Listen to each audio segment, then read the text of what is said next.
पिता। हरिओम। हरिओम आंटी। हरिओम सभी योगियों को।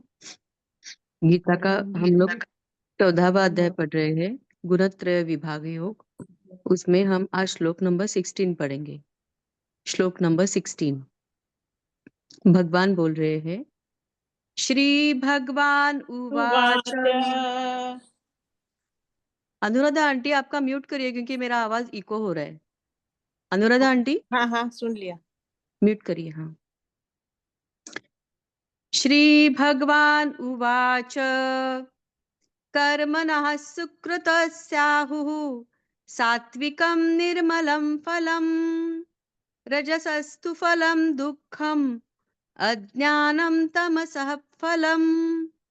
कर्मणः सुकृतस्याहुः सात्विकं निर्मलं फलम् रजसस्तु फलं दुःखम् अज्ञानं तमसः फलम्।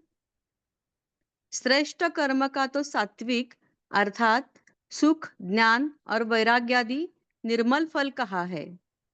राजस कर्म का फल दुख एवं तामस कर्म का फल अज्ञान कहा है।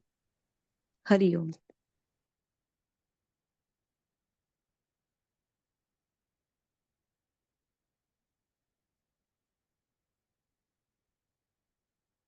तामस का फल अज्ञान, राजस का फल दुख, सत्व का फल परिपुष्ट। ये तीन फल है, एक अज्ञान, एक दुख,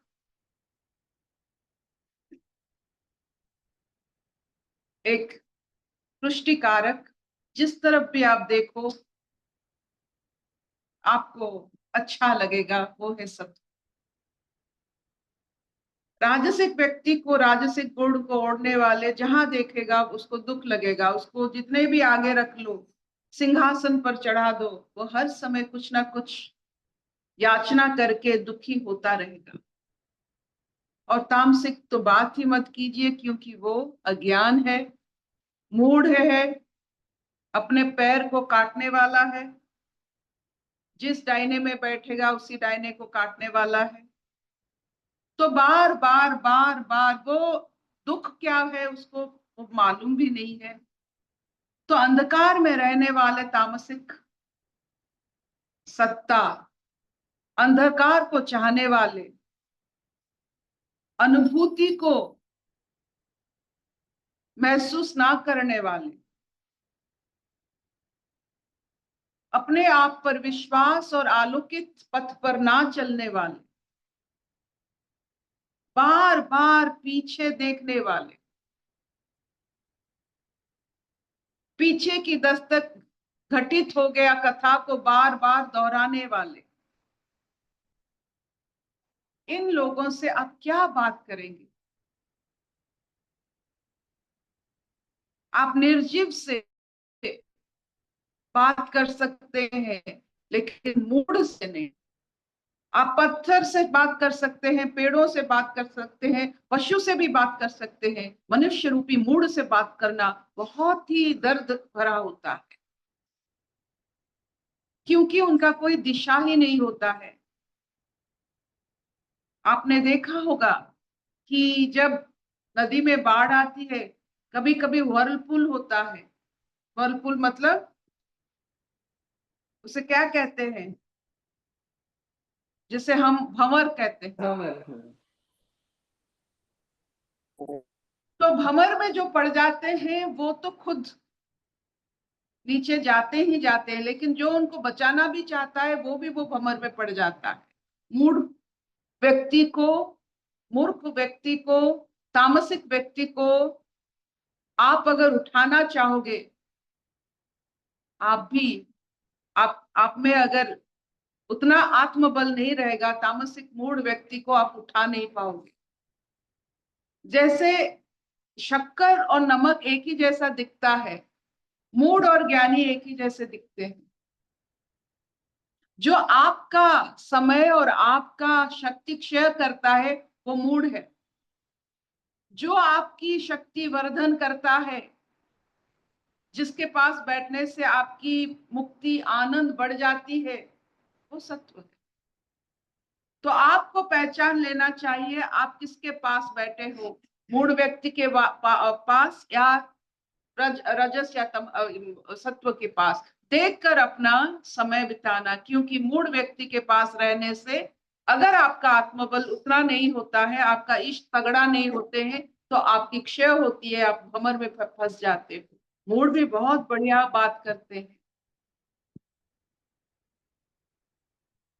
तो राजस को देखिए, जिसकी उपलब्धि दुख है, आप उनको कहीं भी किसी भी कुछ भी दे दो, वो कभी तृप्त नहीं होते।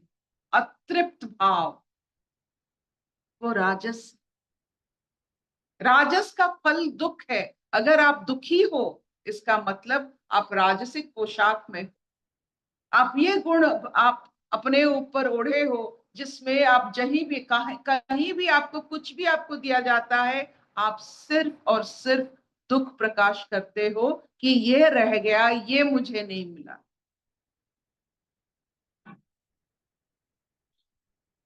भिक्षा एक कला है। ब्राह्मण को भिक्षा शोभा देता है। इसका मतलब ये नहीं कि हम जो भिक्षा, आपकी जो नम्रता, आपकी जो तृप्ति और आपकी जो आभार प्रकट करने की जो क्षमता है, उसे भिक्षा कहते। किसी से लेना, इस संसार में हम एक दूसरे के भिक्षु है। एक आदमी अपने आप इस जहां में नहीं चल सकता है, वो निर्भरशील है।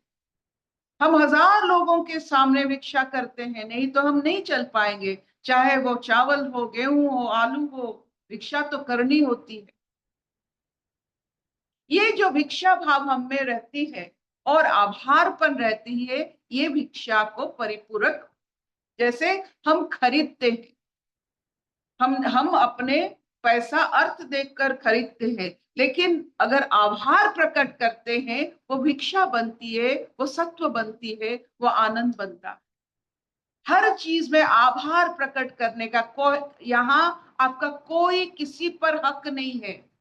आपकी पैसा यहाँ, आपकी पैसा कुछ नहीं है, आपकी कमाई यहाँ कुछ नहीं है। ये मूर्खपन है, ये बावलापन है कि यहाँ हम कमा कर रहते हैं। पशु समाज में कौन क्या कमाता है, फिर भी वो खा पीकर भरपेट सोते हैं और अपना जीवन निर्वाहित करते हैं। तो हमारा ये सोच होनी चाहिए, जो भी है हमारे पास, भिक्षा के माफी हम, भिक्षा का मतलब होता है हम बहुत आभार प्रकट करके हम उससे स्वीकार करेंगे। आपका यहाँ कोई हक नहीं है, ये सत्व है। You have no right whatsoever on anything on earth or in heaven. बस जो आपका खुद का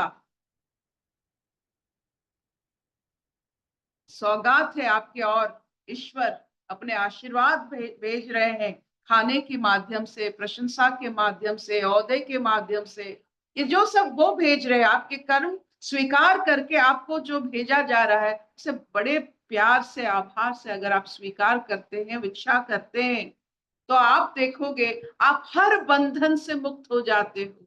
नहीं तो राजसिक भाव में बंधन में पड़कर दुख ही दुख। वही आपको खाना मिलता है, ईश्वर देते हैं, आभार बिना आभार प्रकट करके जो खाते हैं वो दुखी हो जाते हैं। जो सिर्फ चावल और नमक को थोड़ा आभार प्रकट कर खाते हैं, वो बिल्कुल प्रसाद बन जाता है। यही राजसिक और सत्व की फर्क। आपकी मर्जी, क्या इतना चलेगा? हाँ चलेगा। आपका यहाँ कोई हक नहीं, किसी के ऊपर हक नहीं, किसी कोई चीज पर हक नहीं। आपका सोच, आपका व्यवहार, आपका आचरण, आपका उच्चारण, इसी हिसाब से आपको सौगात लौटा दिया जाता है। उसे नम्रता से स्वीकार। ये थोड़ा भिक्षा और आभार को थोड़ा फिर से बताएं, थोड़ा और भिक्षा, क्लियर करें। भिक्षा आप ये मानते हैं कि संसार में आपका कोई हक नहीं है। भिक्षा करने से जो ब्राह्मण कुल में 5 घर भिक्षा करते हैं, 5 घर, 6ठा घर में भी नहीं करते हैं, अपने आप की खुद की जो कर्म का कितना असर है उससे हमें पता चलता है कि जब अगर हमें भिक्षा मिलता है इसका मतलब हम सही चल रहे हैं समाज में। हमारा पेट अगर भरता है इसका मतलब है हमारा सही सोच है। इसलिए 5 घर भिक्षा एक ब्राह्मण की शोभा है। जो विद्यार्थी होते हैं वो भिक्षार्थी भी होते हैं, विद्या आहरण करने वाले भिक्षार्थी होते हैं। बिना भिक्षा विद्या नहीं मिलती है, इसीलिए आपकी कर्म का गहन अनुभव आप भिक्षा के जरिए कर सकते हैं। आप देखिए, आप चलिए, आप भिक्षु बनिए और एक बार जीवन में भिक्षा करने के लिए दूसरे गांव को चलिए और आपका सोच, आपका सुध-बुध, आपका जो चेतना है उसके जरिए आप अपनी आंखों के माध्यम से कितने लोगों को आनंद दे सकते हैं और इस आनंद के कारण वो आपको भिक्षा देंगे। आप थोड़े अपने ऊपर थोड़ा भिक्षु का वेश धारण करके भिक्षा करने निकलिए एक बार जीवन। आपका सम्मोहन शक्ति कितना है, आप कितना आकर्षण कर सकते हो आपकी सादगी पर। कितने लोग उनके घर से अपने अमूल्य अन्न वस्त्र लाकर आपको दे सकते हैं। इससे पता चलता है आपकी वाइब्रेशंस क्या है, आपकी शक्ति, आपकी स्थिति, आपकी साधना क्या है। It is a very I would say the ultimate experiment in your life, भिक्षा करना। और 5 घर में भिक्षा करके जितना भी मिला उसी से संतुष्ट होकर दिन भर चलना, फिर दूसरे दिन भिक्षा करना।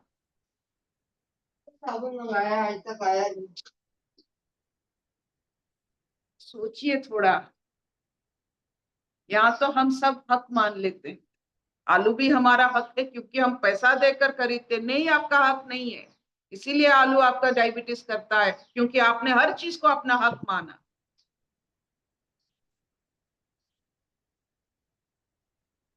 अशतो मा सत्तमय तमसो मा ज्योतिर्गमय मृत्युर्मा अमृतंगमय। सर्वे सुखिनः सन्तु सर्वे सन्तु निरामया सर्वे भद्राणि पश्यन्तु मा कश्चित् दुःखभाग् भवेत्। ओम शांति शांति शांति।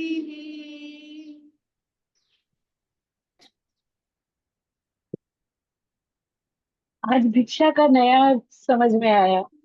पहले अभी भिक्षा तो को अभी आप सत्व गुण में है तो भिक्षा समझ में आ जाएगा। यहाँ फूलों की कीमत बहुत कम होता है, सोने की कीमत बहुत ज्यादा होता है, लेकिन हम ईश्वर को फूल चढ़ाते हैं, सोने नहीं। इसका मतलब क्या होता है? ये मनुष्य का ये जो दंड होता है, जो पलड़ा होता है, वो ठीक काम नहीं करता है। किसको ऊपर लेना है, किसको नीचे लेना है, वो हमें नहीं आता है। इसीलिए हमारा सोच हमारा पैर को काट देता है। या सोने की बहुत भाव है, फूल जो 2 घंटा रहेगा नहीं रहेगा उसका कोई भाव नहीं है, वो कम है।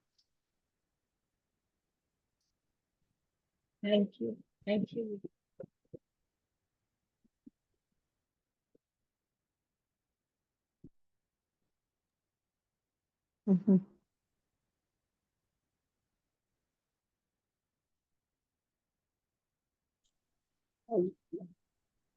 तो अभी जो भिक्षा का